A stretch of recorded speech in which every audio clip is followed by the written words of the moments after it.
We first saw the Porsche Boxster as an absolutely stunning silver over red concept at the 1993 North American International Auto Show in Detroit, Michigan, and the reaction was overwhelmingly positive. A spiritual successor to the 914 that looked like a 911? How could that be bad? It wasn't, and after some developmental setbacks, the 986 lasted from 1996 to 2004, with the redesigned second generation 987 arriving for the 2005 model year and lasting until 2012.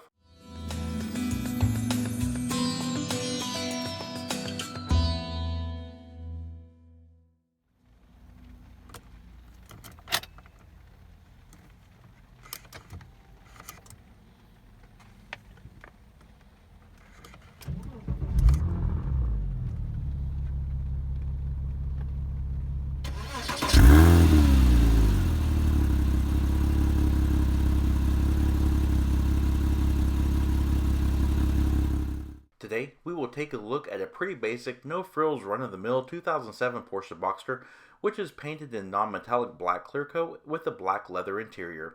Its new pricing is shown on screen and a full options list is in the description box below, and sticking with Porsche traditions, there are a lot. The Boxster and Cayman are platform mates, with major differences being the Boxster is strictly a Roadster while the Cayman is a coupe version of the car as stated before. Both cars are mid-engine rear-wheel drive with a unique engine placement in which it isn't directly accessible to the owner. Our test subject is powered not by the more common 3.4-liter flat 6 found in the S cars, but rather by the 2.7-liter dual overhead cam 24-valve horizontally opposed flat 6-cylinder engine, which is of aluminum block and head construction featuring Porsche's VarioCam Plus variable valve timing, a Bosch Motronic 7.8 engine management system, and 11.3 to 1 compression ratio. This engine creates 245 horsepower at 6,500 RPM, 201 pound-feet of torque at 4,600 RPM. The Boxster 2.7 can accelerate from 0 to 60 miles per hour in 6.7 seconds, 0 to 100 miles per hour in 16.4 seconds, the quarter mile reach in 15.3 seconds at 97 miles per hour, and a top speed limited to 156 miles per hour.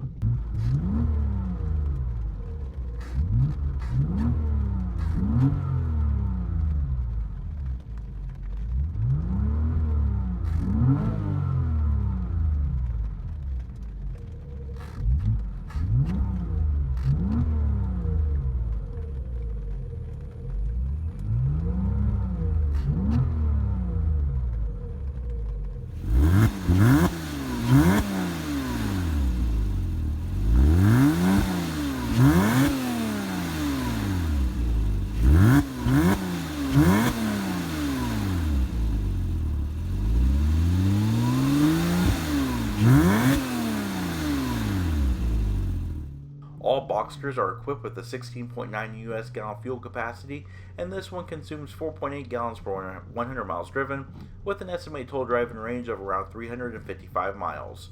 EPA fuel economy figures are 19 miles per gallon city, 26 miles per gallon highway, and 21 miles per gallon combined. While a 5-speed manual gearbox was standard equipment, our car features a $3,210 optional 5-speed Tiptronic automatic transmission with manual gear selection via the buttons mounted to the left and right steering wheel spokes. I prefer the manual, however. Rear suspension is fully independent McPherson struts with aluminum control arms, stabilizer bars, and toe angle control.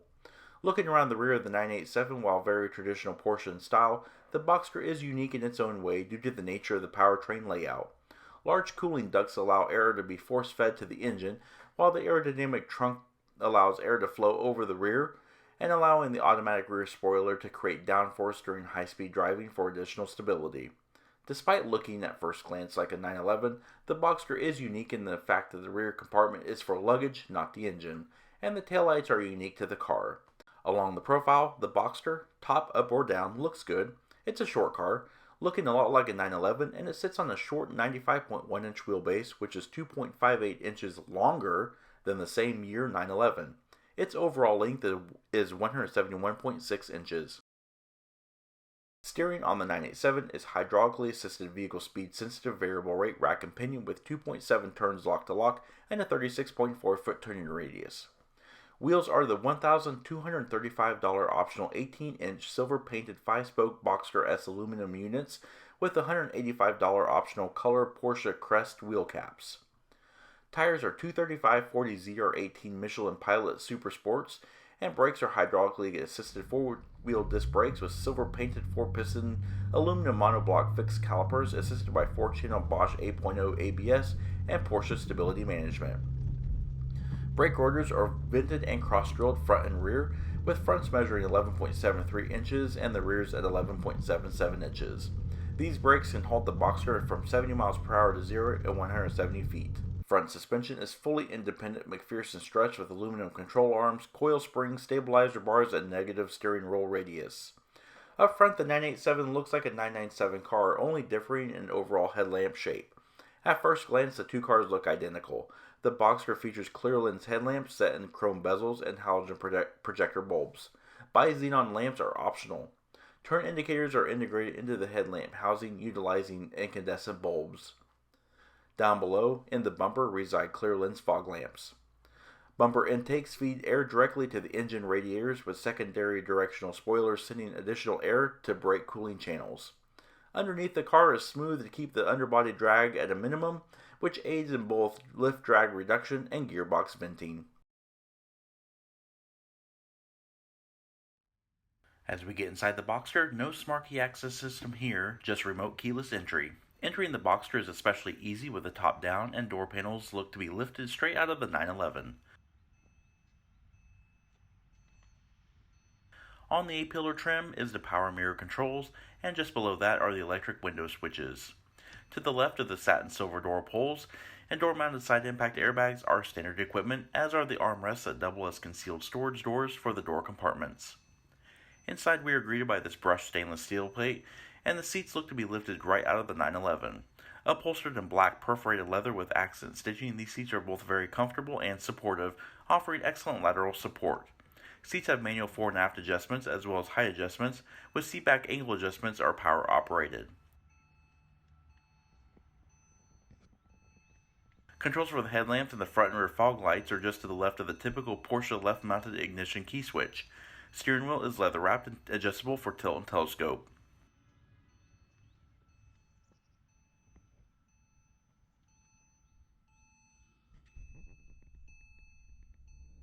As we pan in the interior, we have a power-assisted variable rate steering on this 3-spoke steering wheel, which features silver accents and the Tiptronic controls.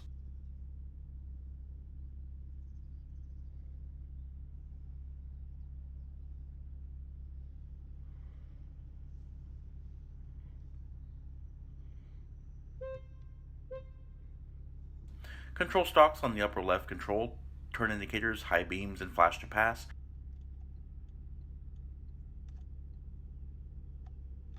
While below that stalk is the center message display control and features function select as well as set and reset controls.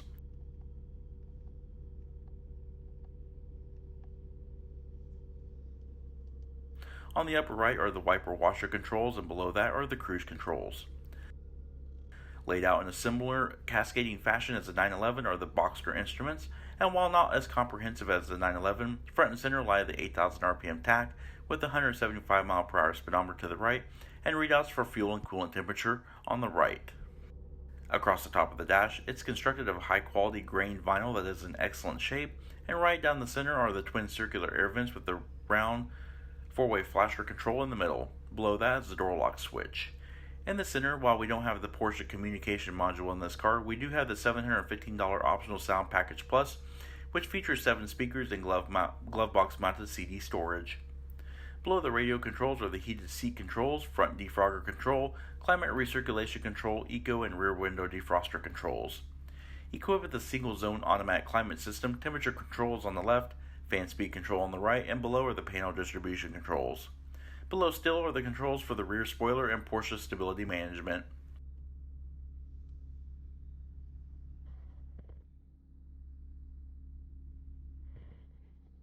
Down the center console is the lever for the Tiptronic transmission, a real, not electric handbrake lever, and a covered ashtray. Next to that is a top operation switch, and behind all that is a covered storage compartment with a 12-volt power point. Overall, the interior of the Boxster seems to be well laid out and very ergonomic as well as comfortable. Overhead, we have the $695 auto-dimming rearview mirror, HomeLink universal garage door opener controls, and overhead reading light and map lights.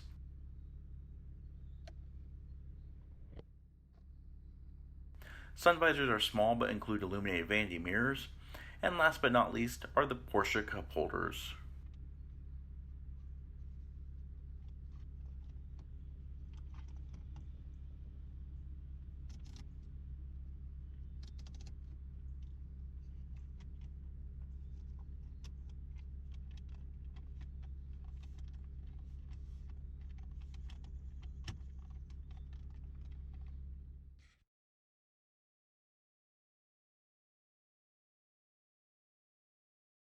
As we raise the top on this Boxster, note the tight fit of the high quality black canvas.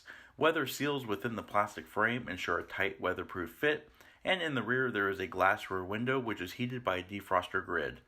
Inside, the top is insulated and lined, resulting in a quieter than average ride even at highway speeds.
The Boxster, despite not having direct engine access like the 911, does benefit from two luggage compartments instead of one, front and rear.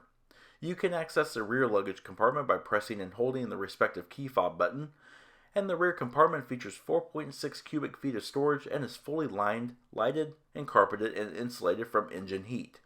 Access points for oil and coolant are located in a trim panel. There is also an emergency release handle installed as well.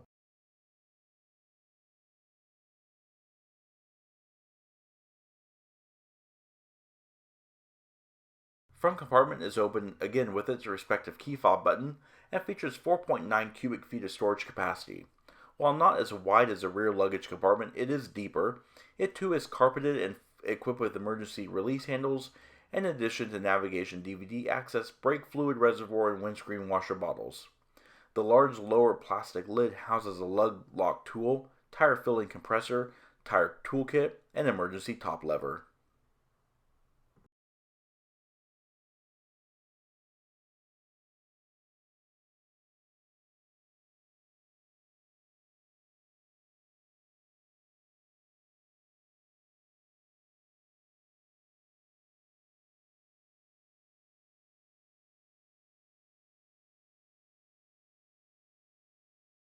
And this does conclude the review of the Porsche Boxster. If you liked this video, please hit the like button and subscribe, and check us out on Facebook at Neighborhood Car Reviews and Instagram at BrenzoJ1. Of course, as always, thanks for watching.